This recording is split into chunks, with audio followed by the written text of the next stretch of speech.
My younger son, a pilot, called me. "Mom, something strange is happening." "My sister-in-law is at the house." "Yes, she is," I replied. "She's in the shower." His voice dropped to a whisper. "That's impossible. I have her passport in my hands. She just boarded my flight to France." At that very moment, I heard footsteps behind me. "I'm glad you're home. If you're watching this video, please like, subscribe to the channel, and tell me in the comments where you're watching my story of revenge from. I want to know how far it has reached. This morning, just like any other, I was rushing to do the dishes after breakfast. My older son, Stephen, had left for work early, leaving the house quiet. His son, my grandson Matthew, that clever little rascal of 7, had already been picked up by the school bus. And Araceli, my daughter-in-law, Stephen's wife, had just gone upstairs. Her soft voice floated down to me. "Mom, I'm going to take a quick shower." "Okay," I nodded, smiling. I had barely put away the last plate when the landline rang. I dried my hands on my apron and hurried to answer. The cheerful, youthful voice of my younger son, Ivan, filled the line. "Mom, I just wanted to say hi. I had some free time during a layover at the airport." Hearing his voice felt like a warm hug. Ivan is my pride and joy, a young co-pilot who's always on the move, living out the childhood dream he had of conquering the skies. I smiled and asked him a few questions about his flight, about how he was doing. He laughed heartily and said everything was great, that work was going smoothly. But suddenly his tone changed, as if he was hesitant to say something. "Hey, Mom, something really weird happened." My sister-in-law is at the house. I was puzzled. I looked toward the stairs where I could still hear the water running in the bathroom. "Of course she is, honey. Araceli is upstairs taking a shower," I replied, completely certain. Araceli had talked to me less than 10 minutes ago, and she was wearing that white blouse she always wore around the house. How could I be wrong? But on the other end of the line, Ivan was silent for a long while. So long that I could hear his breathing. Then his voice became very serious, full of amazement. "Mom, that's impossible because I have her passport right here in my hand. She just got on my flight headed for France." I laughed, thinking he must have been mistaken. "Oh, honey, you must have seen wrong. I just saw Araceli. She even told me she was going to take a shower." I tried to explain calmly to reassure him, but he didn't laugh. He didn't answer me like he always did. He told me in a slow voice, as if he was trying to put the story in order in his head, that after all the passengers had boarded, he ran out to look for some papers he'd forgotten and accidentally found a passport lying near the boarding gate. At first, he thought about giving it to the airport staff, but when he opened it to see who it belonged to, he froze. The photo was of Araceli. Her name was right there, clear as day. There was no way to get it wrong. My heart began to beat faster, but I tried to stay calm. "Are you sure, Ivan? That passport could be someone else's," I said, even though a tiny thorn of uneasiness had already pricked me. Ivan sighed, and his voice was now a mix of bewilderment and firmness. "Mom, I just went down to the passenger cabin to check if it was her. She's sitting in first class next to a man who looks very rich and elegant. They were talking very close, like they were a couple." Ivan's words were like a stab. I stood frozen, gripping the phone receiver. My head was spinning. A couple. Impossible. I had just heard Araceli's voice from upstairs. I had just seen her in the flesh in this very house. But right at that moment, the sound of the water in the bathroom stopped. I heard the bedroom door open, and Araceli's voice came down the stairs. It was soft but loud enough to make me jump. "Mom, who is it?" I panicked. My heart was pounding so hard I felt it was going to burst out of my chest. "Just a friend of mine," I replied quickly, my voice trembling, and I hurried into the living room to avoid Araceli's gaze as she peeked her head out from the stairs, her hair still soaked. I closed the door and whispered into the phone, trying not to let my nervousness show. "Ivan, I just heard Araceli. She's here. She just finished showering. Are you sure you didn't make a mistake?" On the other side, Ivan fell silent again, and then his voice became harsher. "Mom, it's impossible. I have her right in front of me on this plane. I'm looking at her right now." I was speechless, my mind blank. I hung up the phone, my hands shaking so much that I almost dropped the receiver. The living room suddenly felt suffocating, even though the sun was shining brightly outside. I collapsed onto the couch trying to take a deep breath, but my chest felt heavy with an unanswered question. If Araceli was here, who was the woman on Ivan's flight? And if the woman on the flight was Araceli, who was the person in my house? A few minutes later, Arai came down to the kitchen. She was wearing a clean, light blue dress, her hair still damp, and she smiled with the same sweetness as always. "Mom, I'm going to the market early today. Do you want me to get you any vegetables or anything?" Her voice was kind, familiar, as if nothing strange was happening. I looked at her, trying to force a smile, but inside I felt as if I was carrying stones. "Yes, honey." "Bring some tomatoes, please," I replied, my throat dry. Araceli nodded. She took her wicker basket and walked out of the house. Her silhouette disappeared behind the gate. I stood there watching her go with a whirlwind in my soul. I didn't believe Ivan was lying to me. My son had no reason to invent a story like this. He had always been an honest boy, very sensitive and affectionate with his family. But Araceli, the daughter-in-law I had lived with for so many years, was also in front of me in the flesh. Unmistakable. I asked myself, could there be something I've missed? Is there some secret in this house that I, an old woman, have never noticed? I sat in silence in the living room as the midday sun filtered through the curtains, casting faint stripes of light on the tiled floor. The old armchair where I always sit to knit or read stories to Matthew also seemed heavier now. Ivan's call kept echoing in my head. Every one of his words was like a hammer blow to my heart. I looked around the room where the family photos hung, Stephen and Araceli on their wedding day, newborn Matthew, and Ivan's radiant smile when he first put on his pilot's uniform. All those memories now seemed covered by a haze, blurry and full of doubt. My name is Stella Brooks, a 65-year-old widow who lives in a quiet middle-class neighborhood in Phoenix, Arizona. My husband, Raphael, passed away 10 years ago, leaving me with the two sons I love more than my own life. Stephen, the oldest, is a hard-working architect, always immersed in his blueprints and projects. Ivan, the youngest, is my pride for having made his dream of being a pilot come true. My life revolves around Stephen's small family, my daughter-in-law, Araceli, and my grandson Matthew, and the peaceful days in this house. Araceli, my daughter-in-law, was always the perfect model in my eyes.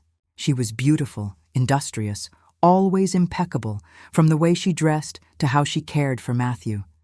I still remember the day of their wedding, a big party held in the yard of her parents' house. Even though Araceli's family wasn't wealthy, they put in their utmost effort to make everything perfect. Araceli came into my house with a confident smile and a bright look, as if she had been born to be a wonderful wife and mother. I used to think how lucky I was to have a daughter-in-law like her. After Araceli left for the market, I stayed seated, unconsciously gripping the edge of the tablecloth. Ivan's call made me re-examine small details that had seemed normal before. There were days when Araceli would leave the house saying she was going to the market or to see a friend, but when she returned, she seemed like a different person. One day, she was all sweetness, hugging Matthew and singing to him to put him to sleep. But on other days, she was in a bad mood and would yell at me just because I forgot to put the salt shaker back in its place. I used to think they were just the mood swings of a young woman. But now I wasn't so sure. My heart was tied in a knot, as if someone was messing with all the memories I had cherished for so long. I remember once, a few months ago, Araceli took a pen to write the grocery list with her right hand. Her handwriting was very straight and neat, but the next day, I saw her using her left hand, and she was writing with more scrolls as if she wasn't used to it. I asked her, "Since when do you write with your other hand, honey?" She laughed and quickly replied, "Oh, just for fun, Mom. I'm practicing." I nodded without giving it more thought. But now that detail had become a sharp piece in my mind. I was lost in my thoughts when I heard the door open. Matthew ran in, his backpack bouncing on his back. He hugged me tightly, saying in his little chirping voice, "Grandma, the teacher complimented me today because I drew so well." I stroked his head, trying to smile, but I still felt a weight in my chest. Matthew sat down and pulled out his notebook to show me. "Grandma, look. Yesterday, my mom helped me with my homework with her right hand, and her writing was so pretty. But today, she wrote with her left, and it came out uglier." The boy pointed to 2 pages in the notebook, one with well-formed letters, and the other with crooked ones. I looked at the handwriting, and my heart sank. "Your mom must have been busy today. She was probably tired. That's why she wrote like that," I said, trying to hide my confusion. But Matthew looked up with his innocent eyes. Grandma, my mom is so weird. Some days she hugs me really, really tight, but other days she doesn't even look at me. My grandson's words were another stab. I hugged him, trying to comfort him, but in my head, everything was starting to get tangled up. Just then, the doorbell rang. I got up, opened the door, and saw Mrs. Collins, my good neighbor, standing there with the plate that Araceli had taken to her the day before. She smiled with her usual kind smile, but there was curiosity in her eyes. "Stella, your daughter-in-law is so nice. But yesterday I noticed she gave me the plate with her left hand, and you told me she's a righty, right? That's strange. Or maybe she uses both hands." I forced a smile and replied, "Maybe so, Helen. Do you want to come in for some tea?" She nodded and came in, but her comment was like a thorn stuck in me. It wasn't just me. Even the neighbors had noticed the difference. I served her tea and we talked about this and that. But as soon as she left, I sank onto the couch with my hand on my chest. I felt frozen, as if the world was falling down on me. That afternoon, I went out into the garden with the watering can, trying to let the water fall gently on the daisies I had cared for years. The sun was starting to set. The shadows of the trees stretched across the yard, but my soul could not find peace. The words of Matthew, of Mrs. Collins, and Ivan's firm voice on the phone kept circling in my head like pebbles thrown into a calm lake, creating ripples that wouldn't stop. I was watering the plants, but my mind wasn't there. I asked myself, am I too old now to notice the strange things happening in my own house? Or have I been turning a blind eye on purpose, wanting to believe in the happy family I always dreamed of? Araceli returned from the market carrying her wicker basket. But what caught my attention was that she was holding it with her left hand. I remembered perfectly that Araceli always used her right hand, from how she held the knife to chop vegetables to how she combed Matthew's hair. I stood there watching her put the basket on the kitchen table, and I asked her in a low voice, "What did you buy, Araceli?" My voice tried to sound natural, but inside a wave of suspicion was growing. She smiled and replied very politely, "I got some tomatoes, cilantro, and fresh fish. Mom, I'm going to make the roasted fish you like so much tonight. Does that sound good?" Her voice was soft as always, but I couldn't help but notice her hands. "The left one?" "No, the right one." I nodded and turned away, pretending to clean the table, but my heart was pounding hard. Was I imagining things, or were these small details trying to tell me something? At dinner time, the whole family gathered at the table. Stephen was tired after a long day at work, but he still smiled at Matthew and asked him how school had been. Araceli ate slowly, delicately, and even turned to Stephen to remind him, "Honey, the parent-teacher conference is next week, so be sure to take the day off." I looked at her, trying to find the daughter-in-law I was so proud of, but in my head Ivan's voice kept echoing, "She's sitting in first class next to a man." I bit my lip, trying to swallow the anguish, but it felt like a stone stuck in my throat. Just 3 days later, everything was different. Matthew dropped a glass of water during dinner, and the water splashed all over the tablecloth. I quickly grabbed a rag to clean it, laughing, "It's okay, honey. Just be more careful." But Araceli, sitting across from him, suddenly frowned and said in a sharp voice, "Matthew, why are you so clumsy? Be more careful." I was stunned looking at Stephen. He also frowned and said in a low voice, "Araceli, it was an accident." "That's all?" She turned with a spark of anger in her eyes. "You always defend him, and I end up looking like the bad guy in the house." The atmosphere at the table became heavy. Matthew lowered his head, his eyes full of tears. I hugged him, feeling a deep pain. Only a few days ago, Araceli had lovingly reminded him about school, and now she seemed like a completely different person. I sat next to her, watching in silence, trying to put the pieces together in my head. Today, she was irritable. The other day she was so sweet. Today she used her left hand. The other day her right. These small differences, one by one, were piling up in my mind like the pieces of a puzzle I still couldn't see completely. I told myself I had to calm down. But every time I looked at Araceli, I saw a stranger, as if she wasn't the daughter-in-law I had lived with for so many years. A few days later, I took Matthew to school. He held my hand as we walked down the same old cobblestone street. Suddenly he stopped, looked at me, and said in a sad voice, "Grandma, yesterday my mom taught me how to write, and she was so patient. Her handwriting was so pretty, but today she didn't even want to look at my homework. She told me to do it by myself." I knelt down to look into his clear eyes, and I felt my heart break. "Your mom was busy, honey. Don't be sad," I said, but my voice trembled. Matthew nodded, but his gaze was still full of disappointment. I hugged him, feeling a huge sense of powerlessness. He's only 7. How was he supposed to understand something that I myself couldn't figure out? That night we sat down to dinner again. Suddenly, Araceli took a small notebook out of her bag and started writing something with her left hand. Stephen, who was serving himself food, laughed suddenly. "Hey, since when do you write with your left hand? It looks so strange." Araceli stopped dead with a forced smile on her lips. "Oh, just experimenting, honey." She quickly put the notebook away in her bag, but I noticed a flash of panic in her eyes.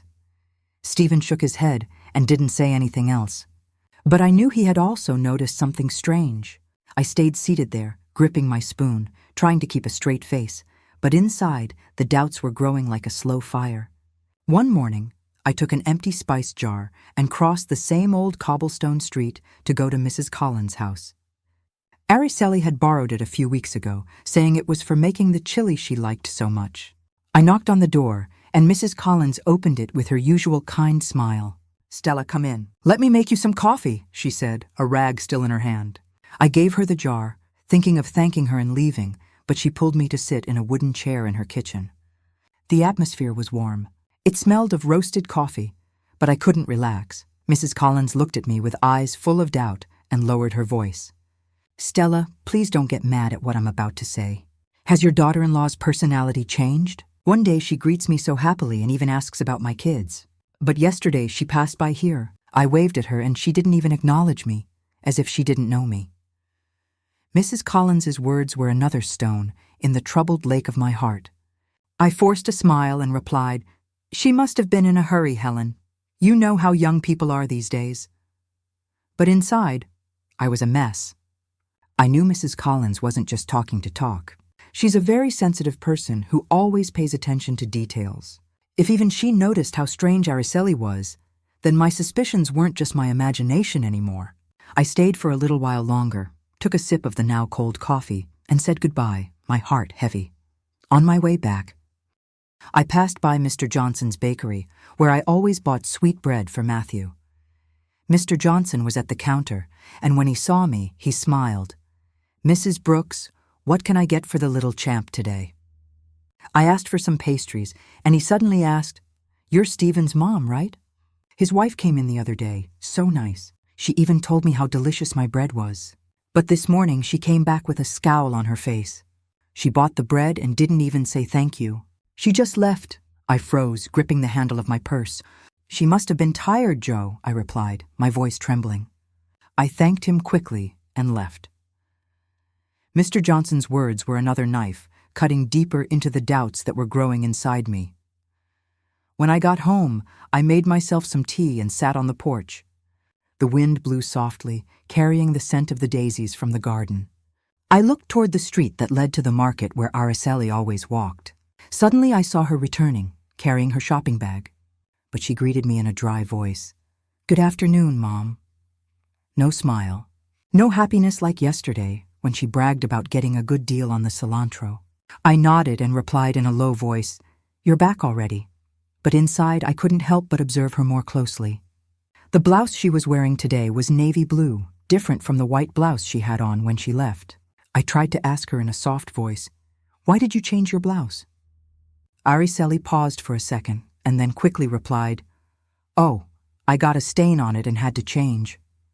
She smiled halfway and hurried into the kitchen. I stayed there with the teacup in my hands, feeling as if a rock was crushing my chest. The words of Mrs. Collins, of Mr. Johnson, and the way Araceli replied to me, all of it forced me to stop ignoring things. That night, we were all having dinner.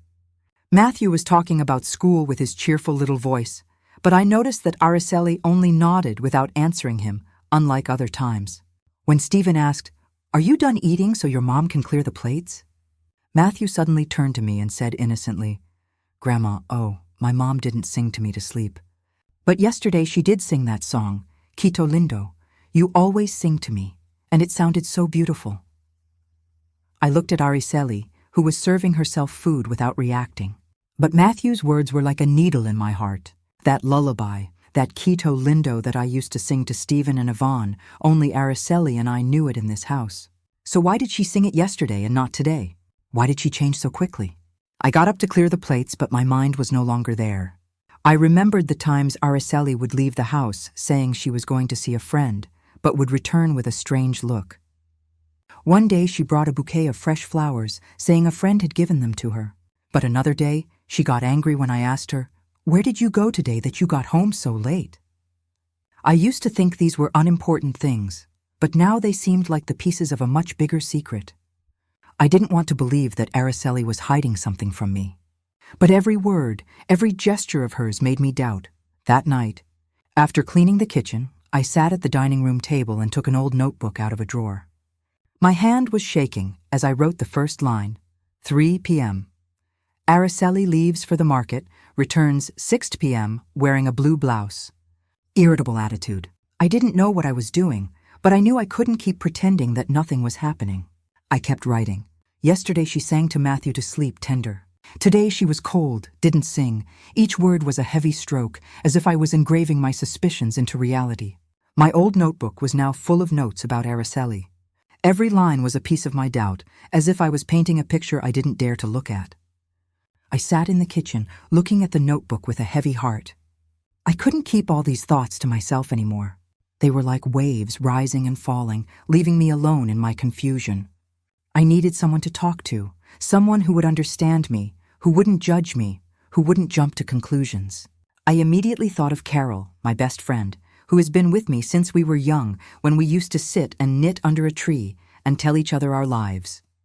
I picked up the phone, my voice trembling. "Carol, are you free this afternoon? Let's go to the coffee shop on the corner. I need to talk."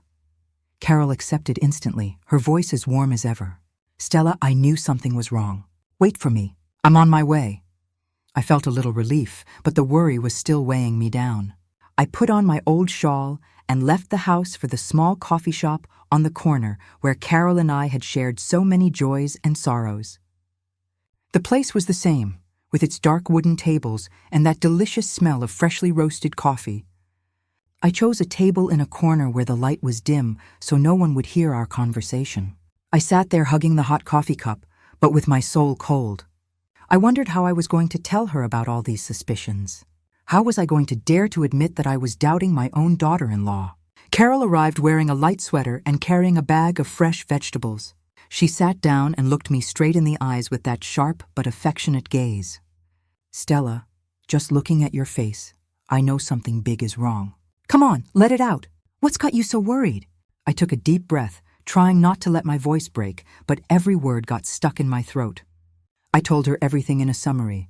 Ivan's call from the airport, Araceli's passport, the woman identical to her on the plane, and all the small details I had written down, from how she changed hands to her mood, changing from day to night. I took the notebook out of my bag and handed it to her. "Look, I wrote it all down here. I don't know if I'm imagining it, but I can't be a fool anymore." Carol flipped through the pages with a frown. She read my shaky handwriting slowly. "You've noticed everything, Stella," she said in a serious voice. "Every time she leaves and comes back, it's like she's another person. What do you think it is?" I shook my head, gripping the coffee cup. "I don't know, Carol. I just know I'm scared. Scared that Araceli is hiding something. Scared that my family will break apart if I dig any deeper. But I can't stop. I have to know the truth. For Stephen, for Matthew." Carol put her cup on the table and looked at me with determination. "You can't fool a woman easily, Stella. What does your gut tell you? I'm sure there's something shady going on here. You have to get to the bottom of this." I hesitated, and my voice became a whisper.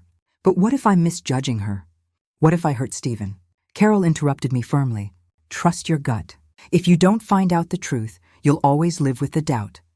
And you won't be able to protect Matthew or Stephen." Just then, Mrs. Jenkins, the lady who sells vegetables at the market and whom I know, came into the coffee shop. She recognized me and smiled. "Mrs. Brooks, what a coincidence. Last week, I saw your daughter-in-law at the market. She was so kind. She even bought an extra bunch of cilantro to cook with. But this morning, she came by again looking so serious. She didn't even say hello. She bought her vegetables and left.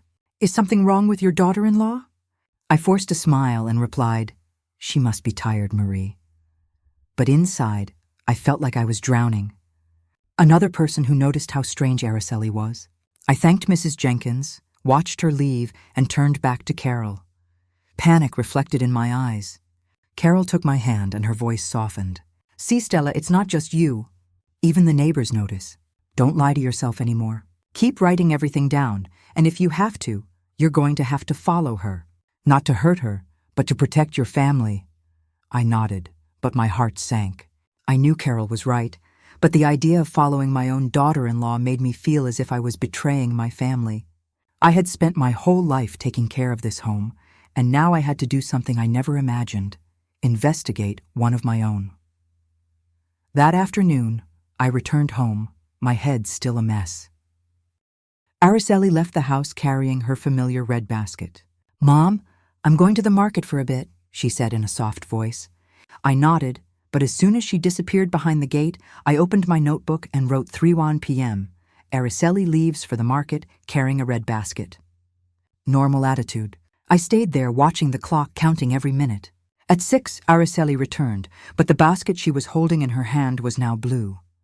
I was surprised and asked her, Did you switch baskets? She smiled and quickly replied, Yes, the other one broke. And a friend lent me this one. I nodded, but my hands were shaking as I added to the notebook, Returned 6:01 p.m. Carrying a blue basket, voice a little rushed. My notes were piling up. Each line was one step closer to the truth, but also one step away from the image of the old mother who only knows how to love and trust. On the weekend, Stephen left for overtime work early, and Matthew was at a school activity, leaving the house quiet, just for Araceli and me. I was cleaning the dining room table, trying to keep myself busy to ward off the doubts that were eating at me. But then, Araceli came down from her room in a pale yellow floral dress, looking as fresh as she did in her first days of marriage. Mom, I'm going to the market for a bit, she said in a soft voice. She took her usual wicker basket and left. I nodded, smiling, but inside a voice insisted, Follow her, Stella. Go find the truth. I didn't think twice. I took my old shawl, put it over my head to cover my face a little, and left the house in silence, keeping a safe distance behind Araceli. The sun was hot, sweat was soaking my back, but I didn't care. I just wanted to know where she was really going, what she was doing. Araceli walked quickly down the cobblestone street that led to the market. But suddenly, instead of turning right as always, she turned left into an alley behind a working-class neighborhood. The houses were old, crammed against each other with peeling paint and rusty tin roofs. I slowed down, my heart pounding, trying to hide behind some bicycles parked on the sidewalk. Araceli didn't look back. She kept walking. She went into an even narrower alley where the sunlight barely reached. I hid behind a mechanic's shop where a man was concentrating on tightening nuts. I saw Araceli stop in front of an old wooden door, knock softly, and then go in and disappear. I stood there, my breathing ragged, my head spinning. What was my daughter-in-law doing there? This wasn't the market or any of the friends' houses she had mentioned. I wanted to walk over, knock on the door, and ask her directly, but my feet seemed to be nailed to the ground. I was afraid of the truth, afraid that what I was about to discover would break everything. In the end, I turned around and went back home, full of questions, each step heavier than the last. I had barely pushed the gate open when I froze. Araceli was standing in the kitchen, chopping vegetables in a white blouse, completely different from the floral dress she had left in. She was frowning and looked at me with cold, sharp eyes. Where did you go, Mom? That you're just getting back? I stood frozen, my mouth dry, unable to say a word. Only a few minutes ago, I had seen her go into that alley in a yellow dress. How could she have gotten back so quickly? And this blouse? I stammered. I just went for a walk, that's all. Araceli nodded without saying anything else, but her gaze sent a shiver down my spine. I went up to my room pretending to look for something, but in reality, it was to escape that look, to calm my heart that was pounding wildly in my chest. That night, I was sitting knitting when Matthew ran into my room, his cheeks red from playing in the yard. He hugged my legs, sobbing. "Grandma, my mom yelled at me just because I dropped a pencil." "Not like yesterday. Yesterday, she was so nice, she even hugged me." I took Matthew in my arms, stroked his head, but inside I felt like I was burning. "Your mom was tired, honey." "Don't be sad," I said, but my voice trembled. Matthew hid his face in my shoulder and whispered, "Grandma, I want the mom from yesterday." I hugged him tighter, tears about to fall. My grandson's words were like a knife, engraving my suspicions even deeper. That night, I couldn't sleep. I lay in bed with my eyes wide open, staring at the ceiling. The images repeated over and over in my head. Araceli in the floral dress going into the alley, Araceli in the white blouse standing in the kitchen, and Ivan's voice. "She's on my flight." I took the notebook out of the drawer and wrote a sentence. I didn't even dare to believe myself. Maybe they are not the same person. That sentence felt like a curse and made me tremble. The next morning, I decided to go back to that alley. I couldn't bear the doubt anymore. I took the family photo that hangs in the living room, the one where Araceli smiles radiantly next to Stephen and Matthew. I held it tight and left the house, determined but terrified. The alley was the same as yesterday, silent and somber. I stopped next to a corn stand where a middle-aged woman was fanning the charcoal. I showed her the photo and asked, "Excuse me, have you seen this young woman around here?" The woman looked at it closely and then pointed. "Oh, yes, of course. She comes and goes often from the house at number 14, that one over there." I thanked her, my heart pounding in my throat, and walked straight to that house. The house at number 14 appeared in front of me with stained walls, a peeling wooden door, and a pot with a wilted daisy on the window frame. I stood there, my hands trembling, feeling that the whole world was holding its breath with me. I knocked on the door, and each knock sounded like a hammer blow to my chest. The door opened, and I was speechless. In front of me was a woman identical to Araceli, from her face to her body to her long black hair. The only difference was her frightened look and her hands that were shaking as she held a rag. I stammered, my voice breaking. "Araceli?" The young woman started, gripped the rag tightly, and tried to slam the door shut. But just then, another voice was heard from inside. A soft but firm voice. "Isadora, don't hide anymore. You know this is wrong, too." I looked up and saw a young woman come out of a corner of the room, standing right behind the woman who looked just like Araceli. She was thin, with her hair in a bun, and had an intelligent but kind look. She looked at me and smiled slightly. "My name is Lucy Miller, Isadora's roommate, Mrs. Brooks. Please come in. It's time you knew the truth." I took a deep breath, trying to keep my legs from trembling, and went into that small tin-roofed house. The walls were stained, the concrete floor was cracked, and a faint smell of disinfectant hung in the air. In a corner, an old man coughed weakly, lying on an old cot covered with a frayed blanket. I felt the space crushing me, but I still walked and sat down in the wooden chair that Lucy pointed to. The woman, identical to Araceli, lowered her face, and her voice was barely a whisper. "I'm sorry. I'm not Araceli. My name is Isadora." I looked at her, my mind a whirlwind, unable to say anything. "Isadora?" The name was strange, but the face was too familiar. I clasped my hands, trying to keep my voice firm. "You explained to me why you look so much like my daughter-in-law and why you show up at my house." Isadora looked up, her eyes full of guilt, but she didn't answer immediately. Instead, Lucy sat down next to her, poured a glass of water from an old plastic jug, and began to speak. "Isadora is very poor, Mrs. Brooks," Lucy said in a calm, clear voice. "Her adopted parents are very ill, especially the gentleman lying down there. A few years ago, Isadora met Araceli by chance at a market. They looked like two peas in a pod, and Araceli took advantage of that. She proposed that Isadora pretend to be her, that she replace her for a few hours whenever she needed to. Isadora didn't want to, but Araceli paid her very well, and her family needed the money for medicine." I looked at Isadora and saw that her head was bowed, gripping the rag so tightly that her knuckles turned white. "Replace her for what?" I pressed, my voice full of disbelief. "Why would Araceli need someone to pretend to be her?" Isadora looked up, her voice trembling. "I don't know everything, ma'am. She would just tell me, You just stay in the house for a few hours, do some things like go to the market, take care of the boy, and then she would give me money, a lot of money, enough to buy my parents' medicine. I didn't dare to ask for more. She lowered her head and tears began to roll down her cheeks. I looked at her, my chest feeling tight. Every strange detail from the last few months suddenly made sense. The change of hands for writing, the personality that was sometimes sweet and sometimes sour, the voice that was sometimes gentle and sometimes cold. Everything fit now, like the last pieces of a puzzle I had refused to see.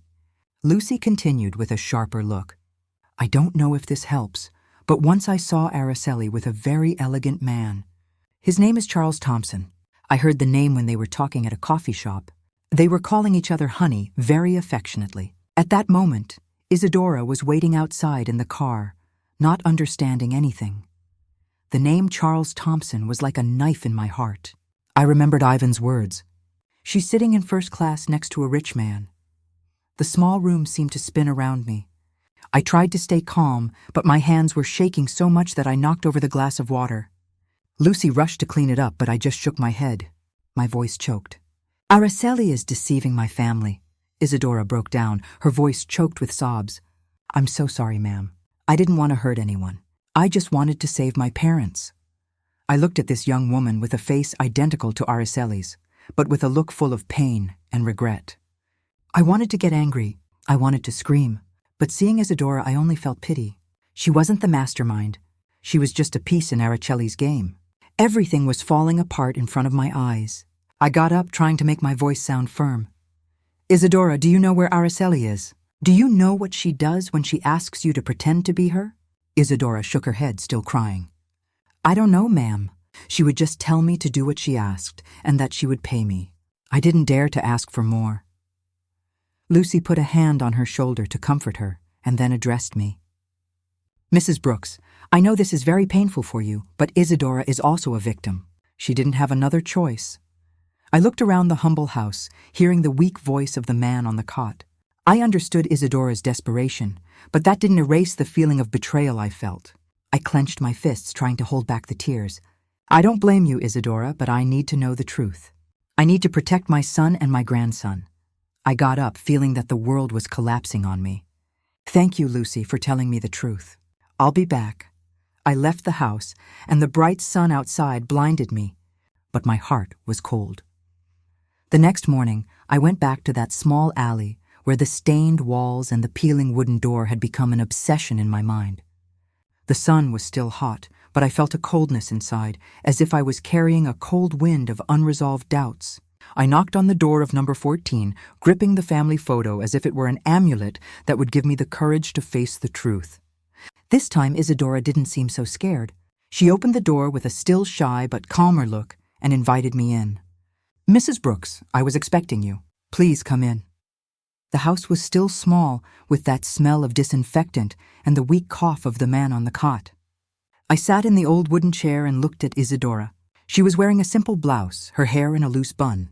She looked tired but no longer frightened. I took a deep breath and said in a low voice, Isadora, I want to meet your adoptive mom. I need to understand all of this better. Isadora nodded and led me to a corner of the room where a very thin woman with completely white hair was lying in bed, her cloudy eyes staring at the ceiling. She was Mrs. Jones, Isadora's adoptive mother. I took her frail hand and introduced myself. I'm Stella Brooks, Stephen's mom, Araceli's husband.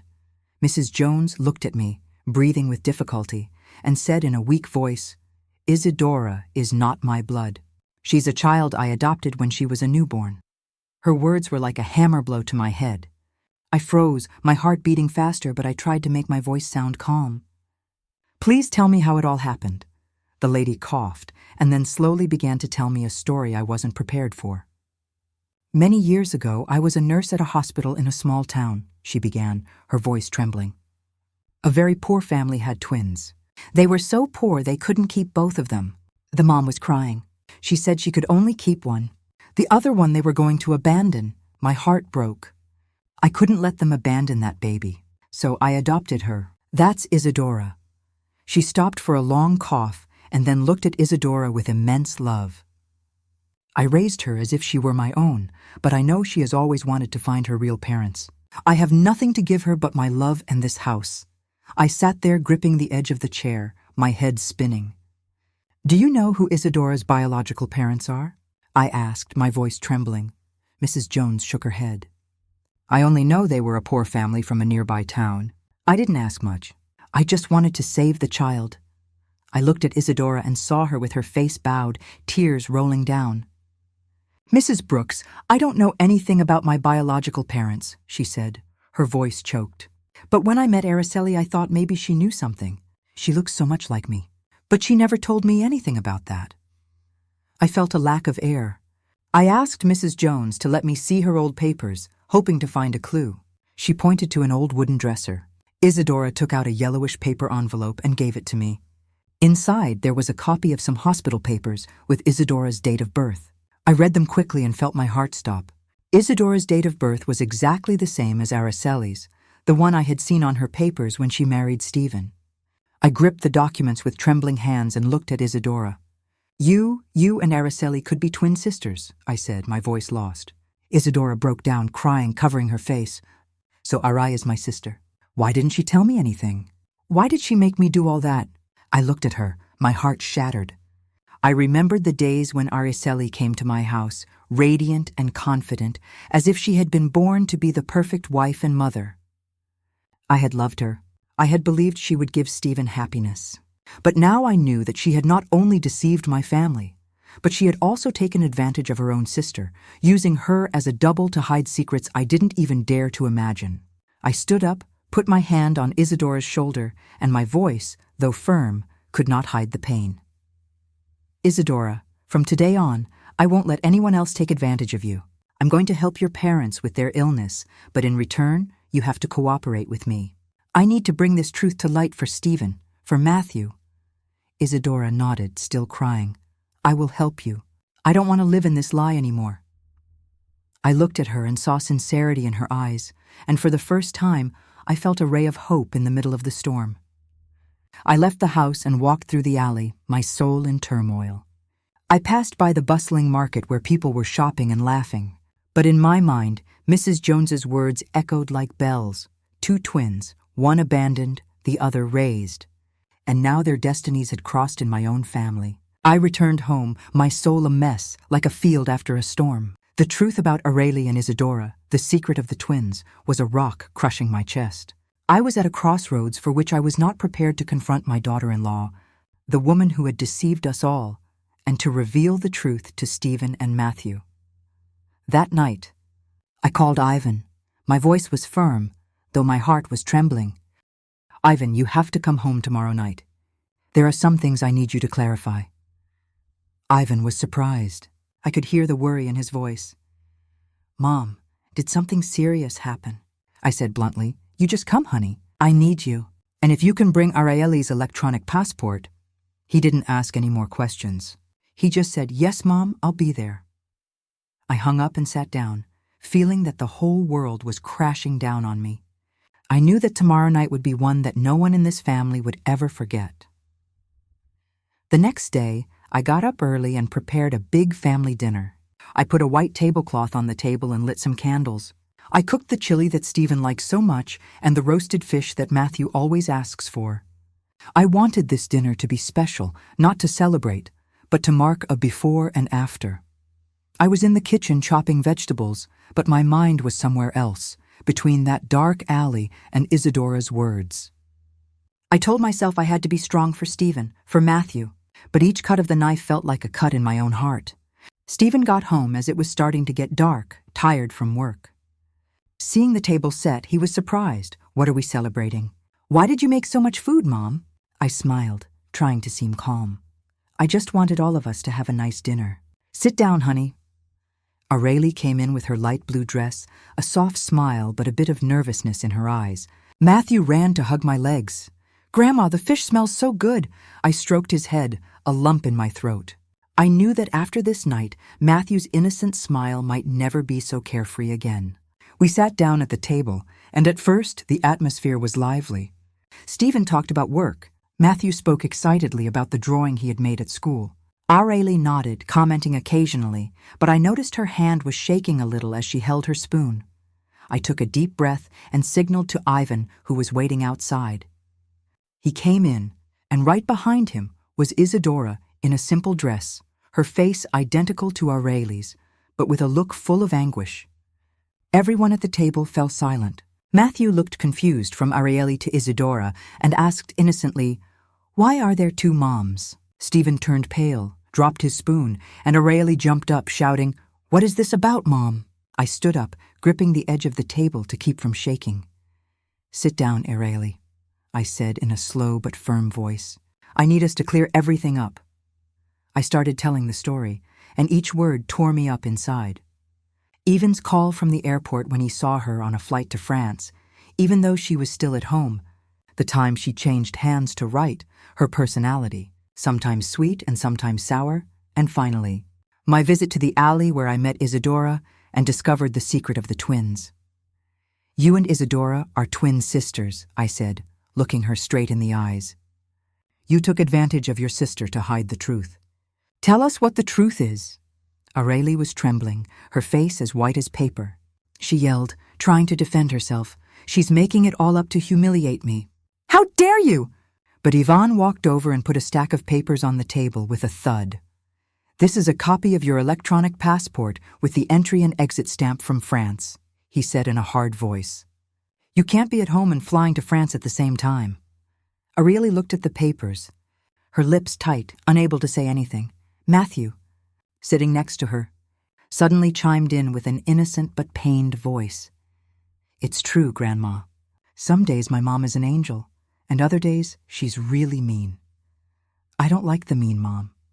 My grandson's words were like a stab, and I had to hold back from crying. The air in the room felt so heavy it was hard to breathe. I nodded and signaled to Lucy, who had just come in through the back door. She stood there with her sharp gaze and told everyone, "I saw Araceli with Charles Thompson.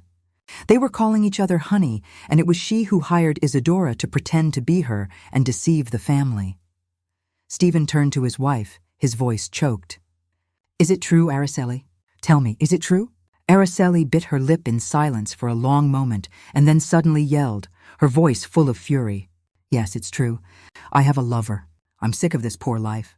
I'm sick of being the daughter-in-law in this house. Charles gives me a life 100 times better. And you, Stephen, you're good for nothing." Her words were like a bomb that exploded in the room. Stephen froze, clenching his fists so hard they turned white. Matthew broke down crying and ran to hug me, his voice trembling. "Grandma, what did my mom say?" I hugged him tightly and tears rolled down my cheeks. I looked at Araceli with a broken heart. She was standing there with a cold look, without a shred of remorse. Stephen got up, his voice shaking. "Araceli, do you really think that?" She turned and left without answering. Isadora, who had been silent on the side, suddenly spoke in a low but clear voice. "Sister, you didn't have to hurt them like that. I just wanted to help you, but I didn't know you would go this far." Araceli glared at her, but didn't say anything. She just turned around and left. The door slammed shut, leaving the room in a painful silence. After that night of confrontation, the air in my house felt like it had been robbed of life. The living room that used to be filled with Matthew's laughter and Stephen's talks was now in a silence that suffocated. I had lived my whole life for my family, but now I felt like someone who had just survived a hurricane, standing in the middle of the rubble of the home I had cared for so much. Araceli left after shouting those bitter words, leaving Stephen with an empty look and Matthew with innocent tears. I knew everything had changed forever. A week later, Stephen and Araceli went to the courthouse for the divorce. I didn't go, but Stephen told me about it afterward, his voice dry as if he had lost his soul. "Mom, she didn't look at me or Matthew. She signed the papers and left with that man as if we had never existed." I sat next to him, taking his hand, trying not to cry. Araceli didn't ask for custody of Matthew, as if the boy had just been part of a play she had gotten tired of. My heart ached, not only for Stephen but for Matthew, a 7-year-old boy who didn't deserve to be abandoned like that. "Don't worry, honey," I said, my voice trembling. "I'll always be here, and Matthew will never be without love." But inside, I knew this wound would take a long time to heal. Stephen fell apart, He became quiet, spoke little. He just buried himself in his work or sat watching Matthew play in the yard. I looked at my son and saw in his eyes the same sadness that my husband Raphael had in his last days when he knew he couldn't stay with us anymore. I wanted to hug him to tell him everything would be okay, but I didn't know where to start. Fortunately, Isadora appeared, silent as a small light in the darkness. She came to the house every day. She brought containers of warm food, sat down to play with Matthew, and wiped away his tears when he asked, "Auntie, where did my mom really go?" I looked at Isadora, saw that face identical to Araceli's, but with a completely different heart. She was sweet, patient, and always found a way to make Matthew laugh. One afternoon, I saw Matthew run to hug Isadora with his cheerful little voice. "Mom, Isadora, teach me how to draw a little bird." I was surprised, my heart tight. The boy was calling her mom with a carefree smile I hadn't seen in a long time. Isadora laughed and stroked his head. "Of course, my love, but you have to draw it very pretty so I can see it." I stood there, tears rolling down my cheeks. Matthew's innocent words were like medicine that soothed my pain. I knew that Isadora had not only replaced Araceli during those days of deception, but was becoming a part of our family with her own sincere heart. One night, while I was cleaning the kitchen, Stephen called me to the living room. He was standing there holding a small ring with trembling hands. His look was a mix of nerves and determination. Isadora was by his side, her face flushed and her eyes shining. Stephen knelt and his voice broke. "Isadora, I don't want to waste any more time. You brought light back to me and Matthew. Would you accept to be my wife and Matthew's mom?" Isadora broke down crying, looking at me as if seeking my approval.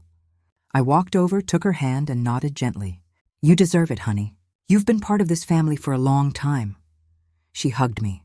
Her tears soaked my shoulder, and I knew that was the moment my family was beginning to heal. Stephen and Isadora's wedding was soon after. Something small but full of love. I was in the yard looking at the red roses tied to the fence, listening to Matthew's laughter as he wore his little suit, being his dad's tiny best man. Ivan flew back from a work trip and stood next to his brother with a smile as radiant as the day he first put on his pilot's uniform. I sat in the front row, tears rolling down my cheeks. They weren't tears of loss, but of happiness. I looked at Isadora in her simple wedding dress, holding Stephen's hand, and I knew that my family had found a sincere heart. After losing a fraud, life went back to normal. Isadora maintained her simple life, taking care of Stephen and Matthew with all her love. She cooked warm meals and sang to Matthew to sleep with the same Cielito Lindo that I used to sing to my sons. Every night she sat next to Stephen, listening to him talk about his blueprints and projects with a look full of pride. Matthew no longer asked about his other mom. He just snuggled with Isadora, calling her mom with a radiant smile. I looked at my family and saw how the wounds were slowly closing. One late night, I sat on the porch. The wind blew softly in the garden. Matthew's laughter could be heard from inside, mixed with Isadora's sweet voice. I peeked in and saw Stephen concentrating on his work while Isadora prepared a cup of tea for him, placing it beside him and giving him a soft kiss on his forehead. I smiled, feeling my heart finally at peace. I thought about the long road I had traveled from the first doubts, from Ivan's call to that dark alley where I discovered the truth. The truth had been cruel, but as my husband Raphael used to say, "The truth will set you free, Stella." And so it was. The truth set us free. It brought us Isadora and gave us a new beginning, much brighter and happier.